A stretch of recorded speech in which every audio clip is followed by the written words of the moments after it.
जगामध्ये मात्र प्रत्येक गुंतवणूकदाराला वाटतं की आपली गुंतवणूक ही कुठे सेफ आहे. मात्र खरं तर जगात युद्धखोर नेत्यांचा सुळसुळाट पाहायला मिळतोय. त्यातच अमेरिकेचे अध्यक्ष डोनाल्ड ट्रम्प यांची युद्धखोर भूमिका असल्यामुळे मात्र 500% टेरिफ लावल्याची धमकी यामुळे गुंतवणूकदार चिंतेत आहेत. तर शेअर बाजारात गुंतवणूक करण्यापेक्षा गुंतवणूकदार आता सोने चांदीकडे वळाले आहेत.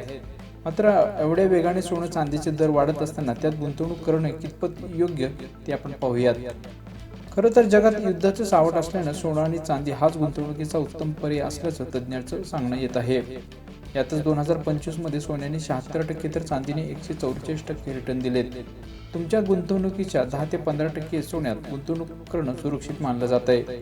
2026 मध्ये सोनं 1.5 लाखाचा टप्पा पार करण्याची शक्यता आहे. त्यामुळे दागिने, नाणी, ETF तसेच गोल्ड बॉन्ड गुंतवणूक करण्याचा सल्ला देखील तज्ज्ञ आता देत आहेत.